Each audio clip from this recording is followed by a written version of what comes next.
Tiro al blanco nueva vez con ustedes. Hay Margarita, Margarita. No está tan linda la mar, ¿eh? Hay turbulencia, hay huracanes en el ambiente. Ella se queda, y quién lo podía dudar en la vicepresidencia, y se queda meditando sobre su futuro político. Es que la vicepresidencia para Margarita, como el despacho de la primera dama, han sido fuente de acumulación en todos los sentidos, incluyendo material. Hay quienes las quieren presentar como con un enorme liderazgo popular, una persona honesta, transparente. Oí hoy a McKinney haciendo todos esos elogios. Pero la verdad es que Margarita fue primero favorecida y le pusieron un presupuesto grande en sus manos, exageradísimo para lo que es el llamado despacho de la primera dama, que no debería existir y que no deberían haber primeras damas, sino igualdad de derechos entre las mujeres. Se lo pusieron en sus manos por la relación con Leonel, lo que implica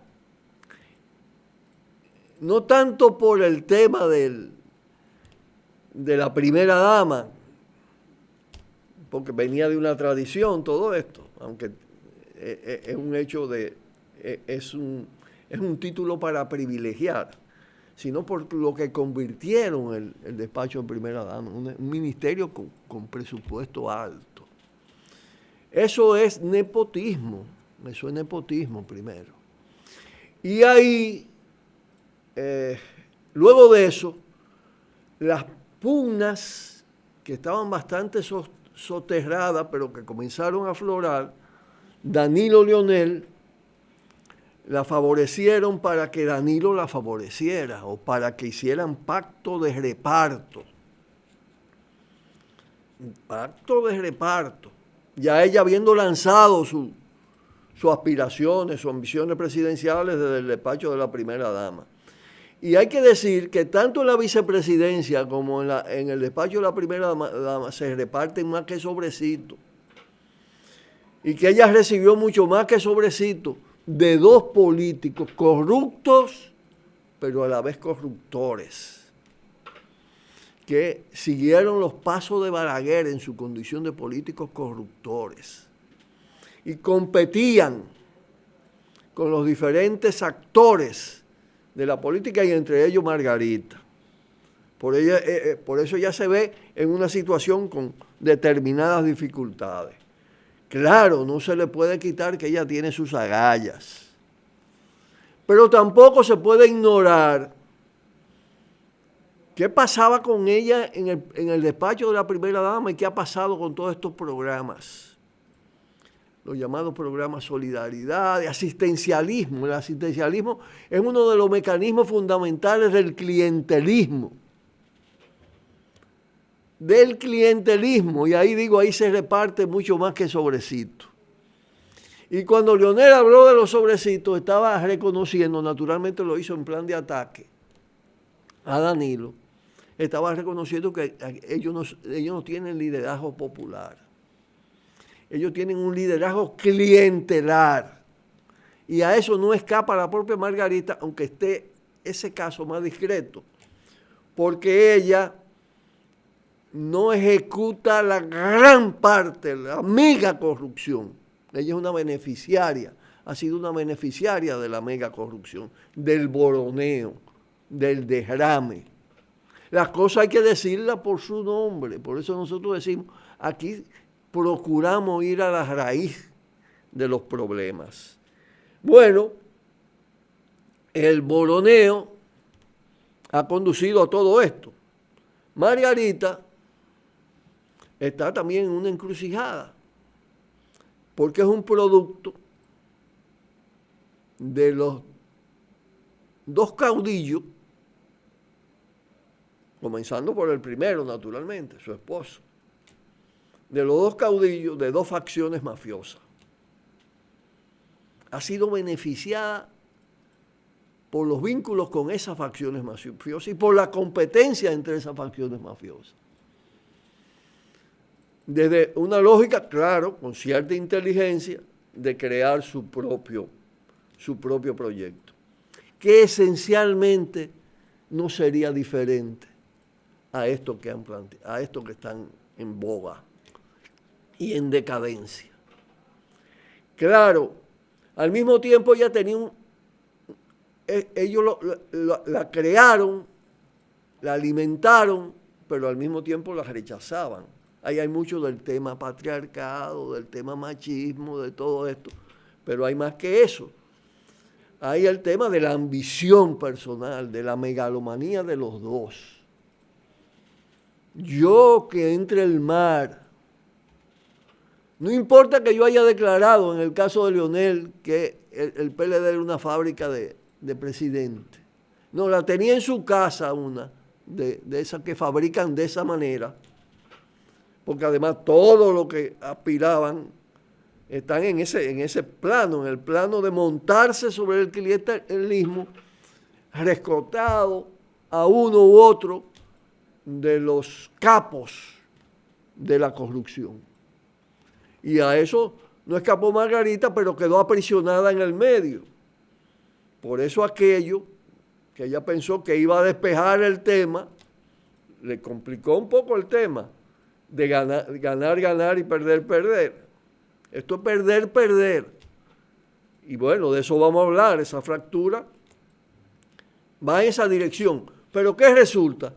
Que ella está en una gran dificultad porque quedarse en el PLD, no solo en la vicepresidencia, que de ahí no se iba a ir, por lo menos por el momento, por este periodo, quedarse con la presidencia, quedarse en el PLD es quedar atrapada en el danilismo.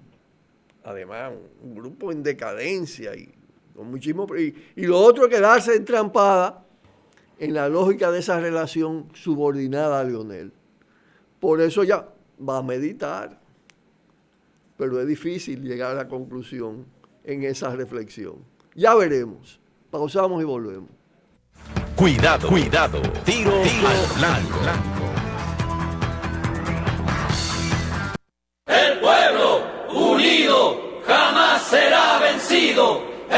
Marcha hacia el cambio radical. Ningún corrupto. Poder Constituyente. Lunes 4 de noviembre, 10 a.m. Lugar, calle José Fabrea, esquina Obando, frente al Moscoso Puello.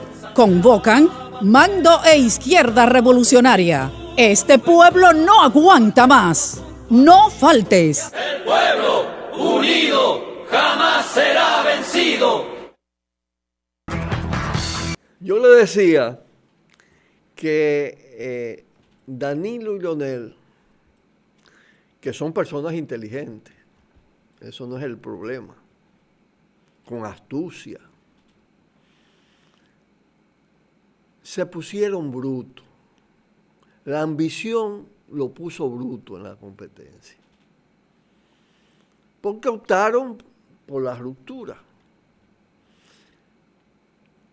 Y ahora la ruptura, y la opción fue fundamentalmente de Danilo, aunque el que sale es Leonel, ya Danilo le había quitado la hegemonía absoluta, y digamos la hegemonía en el Estado, partido, Estado, corporación, y en la estructura propiamente de los dos, del Estado y del partido. Lo había reducido.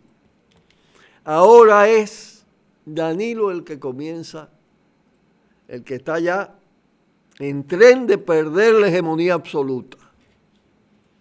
El desgarramiento, la salida de Leonel afecta gravemente y crea una serie de interrogantes en términos de hacia dónde van. Hay un proceso centrífugo que puede operar en los dos casos, pero que ahora está operando fundamentalmente sobre la dictadura institucional, constitucional, corrupta, dominada por Danilo. Leonel intenta presentarse como una cosa diferente, pero no puede. El pueblo de ahí se le dieron la misma medicina, el mismo purgante que él le daba a los otros, a Leonel. Pero todo eso quiebra ese poder. Quiebra ese poder, le da más posibilidad, ya lo he dicho, a opciones opositoras. Claro, al mismo tiempo contamina, infecta enormemente también el escenario, no el escenario, el mercado de la oposición, el mercado corrupto de la oposición, porque mete ingredientes fuertes de corrupción. Es decir, Leonel va a la oposición con ese acumulado de dinero sucio. Y eso no es cualquier cosa en términos, porque si bien con el ESPA afuera que van indica claramente que sus cañones están puestos en una pugna feroz con Danilo Medina, que habrá de afectarlo a los dos porque el otro va a responder de la misma manera y ya se dejó provocar con el acto ese que hizo, pero al mismo tiempo va a intentar por todas las vías de colocarse por encima de otros en la oposición. Y es un tipo de agalla. Eso no se puede despreciar, despachar así como así. Pero lo más ominoso de todo es que él, en su ambición y en su rencor por haber perdido la hegemonía absoluta y en general la hegemonía, el control, el mando principal, el ser el único caudillo, heredero de todo, siguiendo los trazos del balaguerismo, esa derrota, ese revés, lo ensaña y lo hace también perder determinadas habilidades. Entonces ahí viene una guerra feroz, pero al mismo tiempo él aglutina y se monta sobre toda la franja conservadora de la sociedad. Y si bien demagógicamente te maneja el tema del bochismo, presentándose como recuperando el bochismo, no creíble porque él integró el bochismo, también él asumió el balaguerismo, o el neobalaguerismo, o el neotrujillismo, o una variante del neotrujillismo. Entonces, se le sale el cobre de todas maneras, porque está montado sobre ¿qué? Sobre el partido, ahora también asociado al Partido Reformista, al balaguerismo oficial, asociado al PQD, asociado a los tránsfugas de la política del BID, asociado al vinchismo sobre todo, y cogiendo parte de todas esas ideas que han ido sembrando en una parte grande de la sociedad de corte racista, antihaitiano, pero peor aún. Cuando cierra su discurso, y eso lo mencioné en otra ocasión, con la cita de Jehová, él lo que está haciendo es montándose sobre una corriente de carácter mundial y continental, que está haciendo uso político del fundamentalismo de las sectas religiosas para forjar corrientes neofascistas. Eso es lo que representa Leonel Fernández, pero eso no es despreciable en el marco de la sociedad dominicana, tanto para afectar el danilismo como para afectar al propio Abinader y a esa franja opositora. Pero todo eso lo que conduce no es posiblemente a una principalía, sino a partir el mercado electoral en mayor grado, a fraccionarlo con potencias corruptoras mucho mayores y determinación que van a enrarecer, traumatizar mucho más toda la competencia en el mercado electoral y todo el sistema y los mecanismos electorales. porque ahora van a competir por controles desde dentro y por todas las modalidades de fraude. Esas son las perspectivas en términos prospectivos, digamos, en términos de, con una visión más allá de la curva o de la curvita inmediata. Pausamos y volvemos. Cuidado, cuidado, tiro al blanco. El pueblo unido jamás será vencido. El pueblo. Marcha hacia el cambio radical. Ningún corrupto. Poder Constituyente. Lunes 4 de noviembre, 10 a.m. Lugar, calle José Fabrea, esquina Obando, frente al Moscoso Puello. Convocan Mando e Izquierda Revolucionaria. Este pueblo no aguanta más. No faltes. El pueblo unido jamás será vencido. Es posible que algunos de ustedes recuerden cómo el poder mediático imperial, los grandes medios de comunicación a escala continental y mundial, hablaron, presentaron el modelo mexicano de Salinas de Gortari, ya en plena fase de impacto de la estrategia neoliberal empujada por Estados Unidos y por las grandes potencias con todo ese poder empobrecedor, en términos del crecimiento de México, del desarrollo de México, de la estabilidad de México. Y eso, de un momento a otro, ¡brrr!, se volvió nada, se derrumbó. Brotó el zapatismo, brotó todo esto, ¿no? Pues con Chile, donde el neoliberalismo fue impuesto a sangre y fuego, y luego vino toda esa mediatización, dejando un pinochetismo sin Pinochet en parte, mezclando todo esto con socialdemocracia neoliberalizada. Pues luego presentaron el gran modelo de las pensiones, del sistema educativo, de la salud, del crecimiento, de las exportaciones. Y miren ustedes cómo ha venido estallando cada vez en mayor escala el llamado modelo chileno, del que todos estos países copiaron un sistema de pensiones que lo que hace es concentrar enorme riqueza producida por los trabajadores en detrimento de ellos, en favor de los bancos, del capital financiero. Y que es decir, privatizó en tal grado la educación que creó graves problemas en la educación. Eso es lo que está estallando en el Chile de hoy. Pero además, con otro componente, con la tradición sangrienta de los carabineros, ahí están los balances. En horas, ayer hablábamos de 11 muertos. Hoy hay que hablar de 15, posiblemente más. Posiblemente ya hay que hablar de 20. Con una protesta popular y de estudiantes, de trabajadores, estudiantes, de muchos sectores sociales que se extiende a Valparaíso y a las principales ciudades de Chile. Es la señal de cómo una rebelión, una rebeldía sucede la otra. En otro orden, y no se puede dejar de tocar ese tema, hay que hablar de lo que pasa en Bolivia. Primero decir que en lo que pasa con Chile y la protesta y la rebeldía del pueblo chileno, solidaridad sin límite.